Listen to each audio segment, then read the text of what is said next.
말씀 위해서 기도하겠습니다. 사랑과 은혜가 풍성하신 하나님 아버지, 이 시간 우리가 함께 하나님 말씀을 보며 읽으며 들었습니다. 살아계신 하나님의 말씀, 그 예전 선지자를 통하여 이스라엘 민족에게만 주시는 말씀이 아니라 오늘날 우리에게도 주시는 하나님의 말씀으로 봤습니다.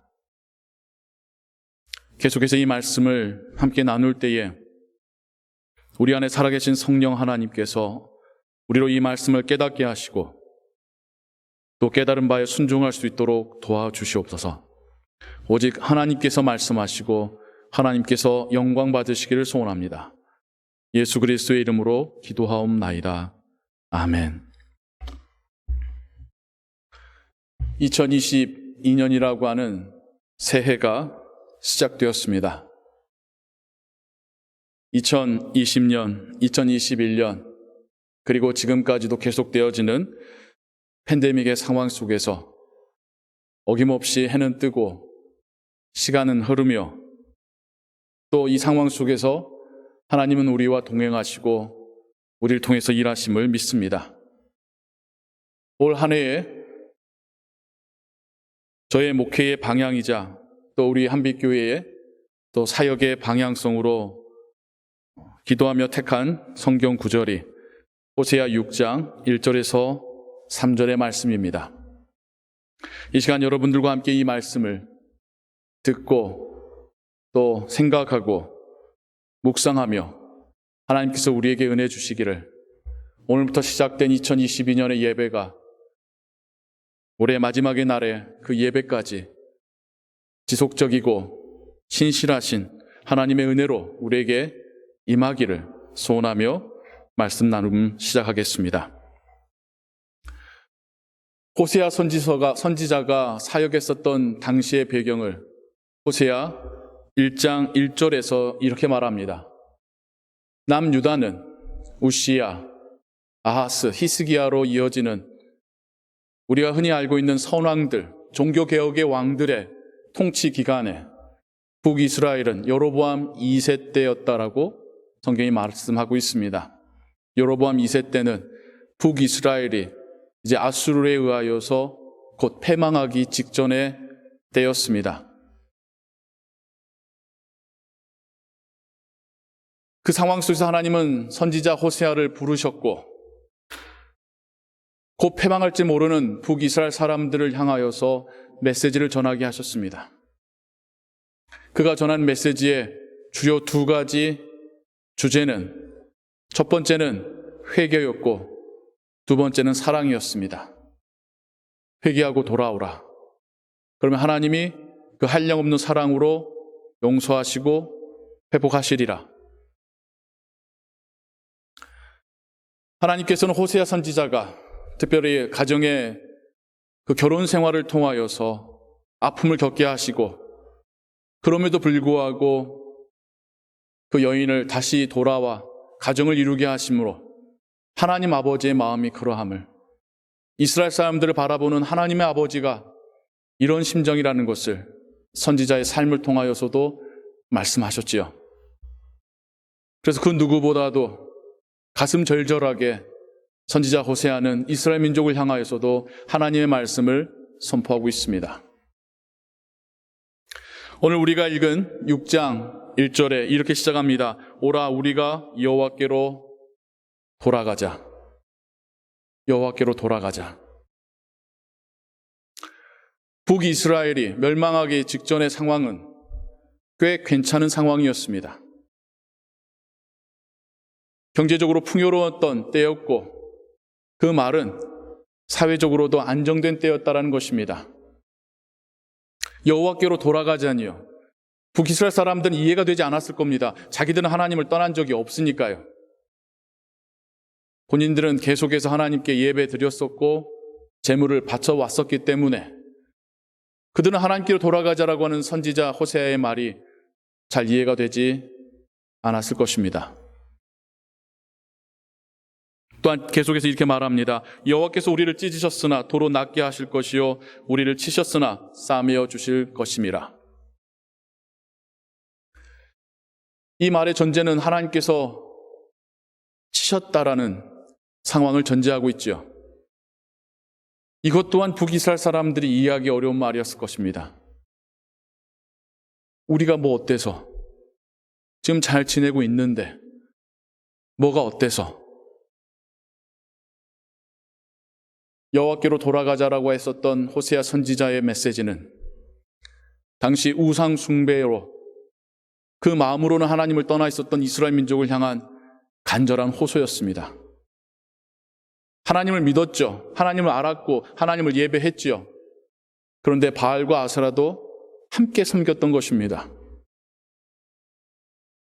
자신들의 그 물질적인 풍요를 유지하기 위해서 마치 보험 같은 거였습니다. 여호와 하나님은 알면 알수록 물질적 축복을 주실 분은 아닌 것처럼 여겨졌기 때문이죠. 대표적으로 희년의 예를 생각해 보십시오. 7년마다 빚을 면제해주고 77에 49, 49년째 혹은 50년째에는 원래 처음에 있었던 상태로 모든 것을 돌려보내주고 다시 경제적으로 축소해야 된다고 하는 하나님의 율법이 이스라엘 민족에게 어떻게 들렸겠습니까?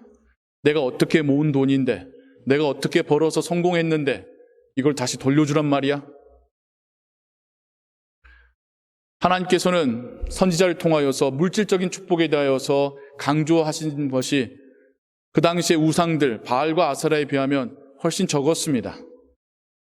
바알과 아세라는 비를 내려주고 땅에 풍요한 곡식을 내줄 수 있다라고 말했던 우상 신들입니다. 그래서 그들은 그들이 누리고 있었던 것을 유지하기 위해서라도 마치 보험과 같은 성격으로 한편으로는 여호와 하나님을 섬기지만 또 한편으로는 바알과 아세라를 섬겨왔던 것입니다. 심지어 왕으로부터 모든 신하들과 백성들까지요. 그런 상황 속에서 선지자 호세아는 하나님께로 돌아가자. 그가 우리를 치셨으나 낫게 하실 것이요 우리를 찢으셨으나 싸매어 주실 것이다 선포하고 있습니다. 지금 이 선지자 호세아의 선포는 미래적인 의미를 가지고 있습니다. 앞으로 그들이 겪을 고난에 대하여, 앞으로 그들이 맞을 매에 대하여 하나님께로 돌아가자 말하고 있습니다. 나라가 멸망하고 나서야 비로소 그들은 호세아 선지자가 했던 말을 떠올릴 것입니다. 그의 선포가 미래적이라는 의미는 단지 북이스라엘 사람들만이 아니라 그 위에 계속해서 오는 세대들에게 주시는 하나님의 메시지입니다. 그리고 오늘날 우리를 향한 하나님의 메시지이기도 합니다. 하나님께서 우리를 깨닫게 하시려 치셨으나 찢으셨으나 우리가 하나님께로 돌아갈 때에 우리를 회복시켜 주실 것이라고는 하나님의 그 약속은 우리에게도 동일합니다. 2년간의 팬데믹의 상황 참 즐기기도 하지요. 처음 발발했을 때에는 모두가 설마 했었습니다. 국지적으로 처음 발생한 지역에서 한정되겠지. 그런데 웬걸요, 한 달이 못 돼서 온 세계로 퍼져나간 증거들이 발견되고 또 속수무책으로 사람들이 감염이 되고 쓰러지는 모습들을 영상을 통해 보아야 했습니다. 많은 이들이 두려워했었고 혼란스러웠습니다. 병원에는 자리가 없었고 모든 이들을 온전히 존경의 마음을 담아 장례하지도 못했습니다. 백신이 나오기를 간절히 기다렸지만 백신이 나왔어도 믿지 못하는 사람들이 있었고 백신을 맞아도 계속되는 변이로 이 팬데믹의 시간은 끝날 줄 모르고 있습니다.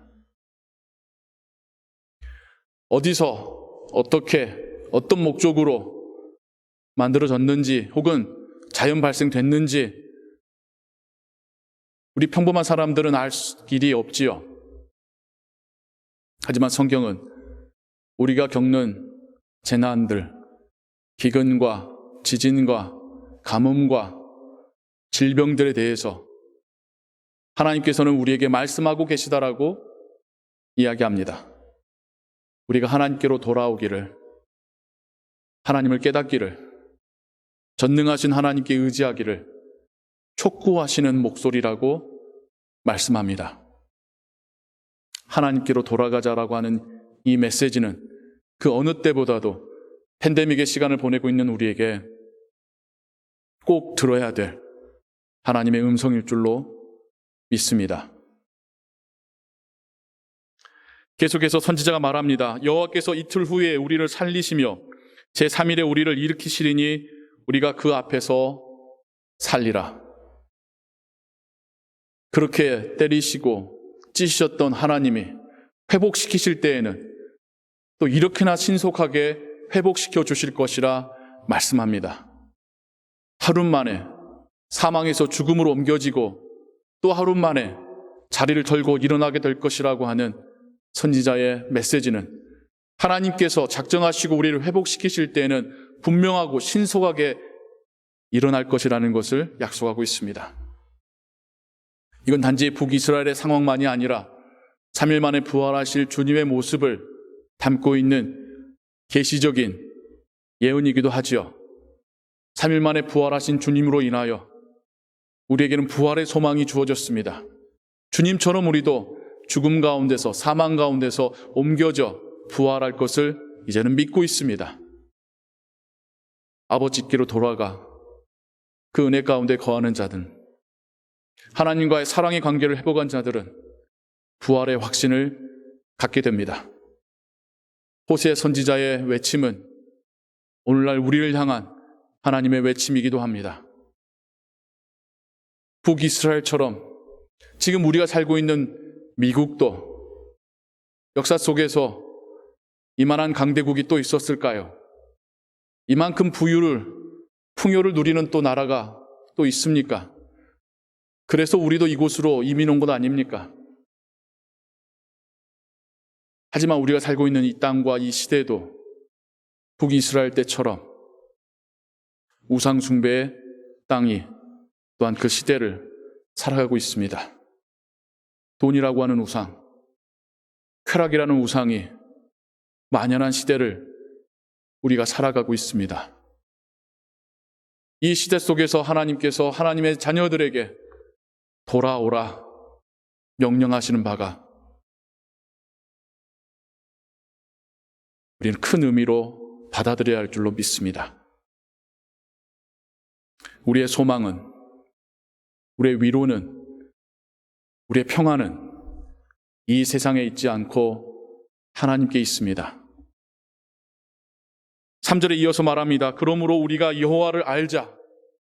여호와께로 돌아가자 했었던 선지자는 이젠 여호와를 힘써 알자라고 초청합니다. 힘써 여호와를 알자. 그의 나오심은 새벽빛같이 일정하니 비와 같이 땅을 적시는 늦은 비와 같이 우리에게 임하시리라.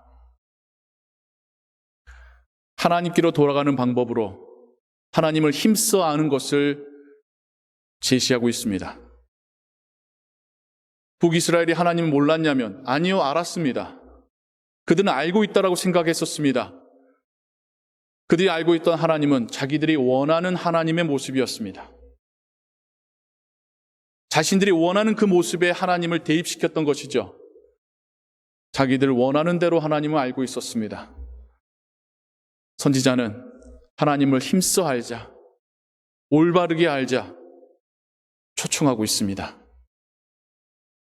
하나님을 힘써 안다라는 것, 하나님이 어떤 분이신지, 나의 삶의 주체가 내가 아닌 하나님이 되시게끔 그 자리를 내어드리는 것, 하나님이 어떻게 나를 구원하셨는지, 하나님이 내가 어떤 삶을 살기를 원하시는지 그걸 아는 것이 하나님을 힘써 아는 것입니다. 내가 원하는 것을 어떻게 하나님께 받아낼 수 있는지, 얼마나 하나님을 쪼르면 하나님께서 나에게 응답하실 것인지를 아는 게 아니라 하나님을 우리의 아버지로, 왕으로 우리가 그분을 바라보며 그분의 뜻을 알아가는 것, 그 뜻에 우리가 바뀌어져 가는 것, 이것이 우리가 힘써 여호와를 알아가는 모습일 줄로 믿습니다. 새벽빛같이 임할 거라고 말합니다. 하나님께서 우리에게 임하실 것에 대한 확실성을 어김없이 해가 뜨듯이 하나님께서는 분명 우리에게 임할 것이다 말씀합니다. 동틀 때에 그 빛을 보셨지요. 해가 뜨기 시작하면 삽시간에 온 지면이 그 빛으로 가득 차게 됩니다. 하나님께서 우리에게 임재하실 때에, 우리의 시간수로 찾아오실 때에 하나님의 나타나심도 그러할 것입니다. 삽시간에 온 땅 가운데 나타나시고 그 영광을 드러내시고 우리에게 그 목소리를 들려주실 것입니다. 비와 같이, 늦은 비와 같이 이렇게 번역된 한글 성경, 영어 성경으로 보자면 겨울비와 같이, 또 늦게 내리는 비와 같이, 겨울에 내리는 비는 파종 후에 그 씨가 뿌리를 내리게 하는 비이고, 늦은 비는 이젠 결실을 맺기 전에 하나님께서 주시는 비입니다. 식물의 시작에 있어서와 그 결실 맺음에 있어서 하나님께서 역사하실 것임을 말씀하지요.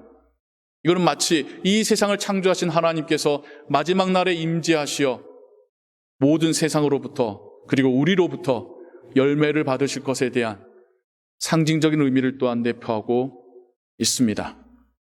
그래서 호세아 선지자의 이 외침은 단지 북이스라엘 사람들만을 위한 외침이 아니라 이 말씀을 읽고 묵상하는 모든 세대에, 모든 시대에 그리스도인들을 향한 하나님의 말씀입니다. 우리가 믿고 바라보아야 될 것은 무엇입니까? 하나님의 나라입니다. 우리가 기다리는 것은 무엇입니까? 다시 오실 주님입니다. 한 구절 더 여러분들에게 읽어드리겠습니다. 6절에서, 호세아 6장 6절에서 또한 이렇게 말합니다. 나는 인애를 원하고 제사를 원치 아니하며 번제보다 하나님을 아는 것을 원하노라. 인애는 은혜입니다. 헤세드 혹은 자비, 사랑으로도 표현될 수 있습니다. 사무엘상에서 하나님은 사무엘 선지자를 통하여서 사울 왕에게 나는 번제가 아니라 순종을 원한다 말씀하셨는데, 이제 선지자 호세아를 통하여서 나는 제사나 번제물보다 은혜 베푸는 것을, 사랑 베푸는 것을 원한다. 나는 그런 것들보다 나를 바로 아는 것을 더 원한다 말씀하고 계십니다. 여호와께로 돌아간다는 것, 단지 예배 장소에 한 번 더 나온다는 것을 의미하는 것이 아니라 우리의 마음이 하나님께로 돌아가는 것이죠. 그 과정에서 두 가지 방법을 성경 우리에게 알려주고 있습니다. 첫 번째, 하나님에 대하여 힘써 아는 겁니다. 하나님을 올바로 알아야지 올바르게 하나님께로 돌아갈 수 있습니다. 엉뚱하게 하나님을 알면 엉뚱한 하나님을 찾고 있는 것입니다. 그 두 번째는 은혜와 자비를 베푸는 것입니다. 하나님께서 우리에게 은혜를 베푸시는데 우리가 어떻게 하나님께 은혜를 다시 돌려드리겠습니까? 하나님은 우리에게, 우리의 이웃들에게, 우리의 가족들에게, 우리 가까이 있는 이 사람들에게 헤세드를 베풀라 말씀하고 계시는 겁니다. 우리가 이웃에게 사랑을 베풀 때에, 섬길 때에 우리가 예식적으로 드리는 이 예배와 예물보다 하나님께서 더 기쁘게 받으신다는 것입니다. 그런 자의 예배를 하나님은 기쁘게 받으신다는 것입니다. 그러한 자의 삶이 하나님께로 돌아가는 자의 삶이라는 것입니다.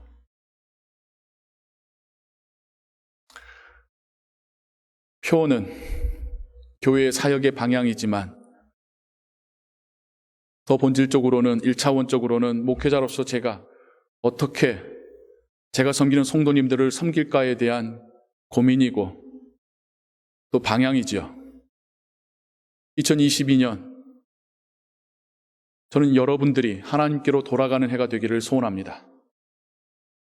하나님을 힘써 알고 하나님의 그 사랑을, 그 자비와 은혜를 베풀며 살아가시는 그 삶으로 더욱 성숙되어져 갈 수 있도록 돕기를 저는 소망합니다.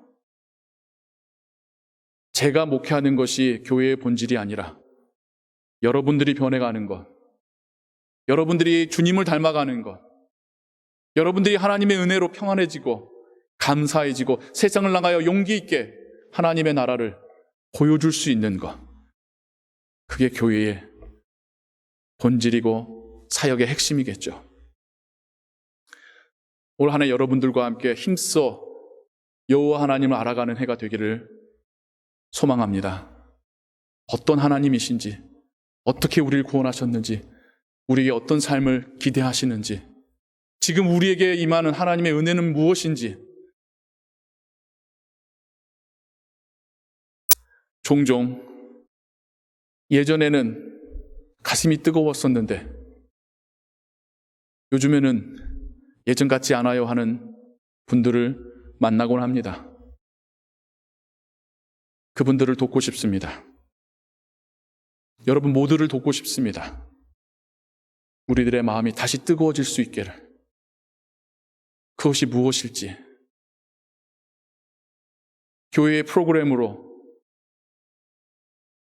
어떻게 다시 회복되기를 바라시기보다 우리 각자가 여호와로 찾아가고 힘써 알고 그분을 의지하고 소망하며 우리 각자의 마음 속에 하나님께서 주시는 그 사랑으로, 하나님께서 우리에게 맡기신 그 사명으로 가슴이 뜨거워지는 한 해가 되기를 소원합니다. 2년 동안 두려움 속에서, 불확실성 속에서 어찌할 바를 모른 채 지내왔습니다. 올해는 우리가 신앙의 삶에 있어서 더욱 회복되어지는, 하나님께서 우리를 낫게 하시고 싸매시는, 우리가 하나님께로 돌아가고